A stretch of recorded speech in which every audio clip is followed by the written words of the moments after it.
Hello World. I'm Robin Catling, and this is Write On. Join me in my author journey as I delve into the craft of writing, bringing you tools, tips, and lessons learned the hard way so you don't have to. Surprise versus suspense. Surprise versus suspense. What's the difference? And why does one make for more engaging writing than the other? The difference. Let's use the following to define what we're talking about. Suspense is a drawn-out feeling of excitement, anxiety, or uncertainty about what may happen. Surprise is a sudden feeling of astonishment or shock when something does happen. Surprise is a one-time event. It happens and it's gone in as much time as it takes to describe it.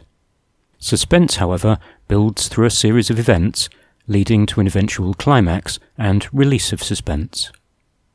Surprise seeks to catch the reader off guard by throwing something unexpected at them. It might be a plot twist, a revelation, a discovery, or a piece of dramatic action like an explosion or a fall. Suspense builds through anticipation.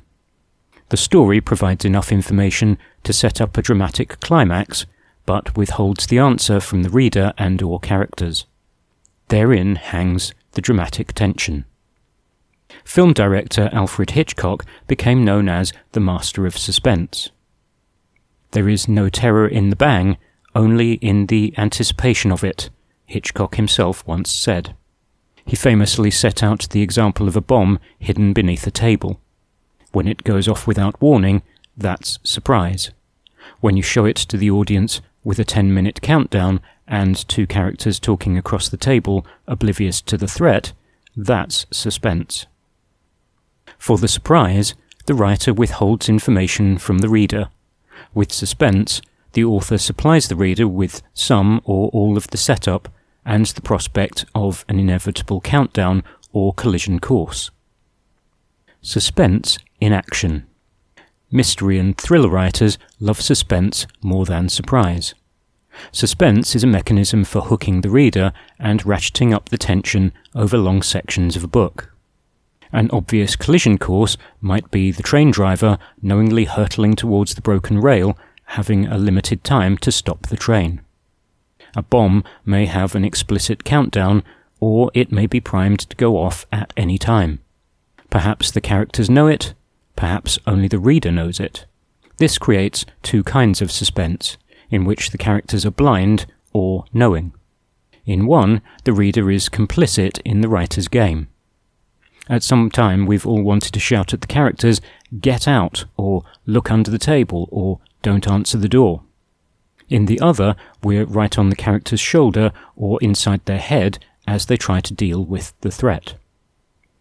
Either way, there's nothing like a ticking clock to wind up the tension. Mistaking surprise for suspense. Bad horror movies frequently mistake surprise for suspense. These are the jump scares beloved of genre horror movies, typical of quiet, quiet, bang directors. Among these are the startled pigeons or bats flapping around a loft, the cat jumping out of a cupboard, or the face appearing at the window. They rely on a period of quiet, broken by a bang. Effective as occasional devices, they are always short-lived. Some writers try to wrangle these into fiction. These are never as good as a drawn-out hunt for clues, an extended bomb defusal, or waiting for the jury verdict at the end of a long back-and-forth court battle between protagonist and antagonist. The long game. Suspense demands playing a longer game than a soon-forgotten surprise. Authors such as John Grisham can stretch suspense for 2/3 or more of a book. Mitchell McDear in The Firm fights to uncover the evidence against his bosses before they discover his insider investigation. The Firm's suspense provides a much more satisfying ending than Alice in Wonderland's cliched surprise, "It was all a dream." Surprise holds the reader for a paragraph, or less. Suspense can hold them for an entire book.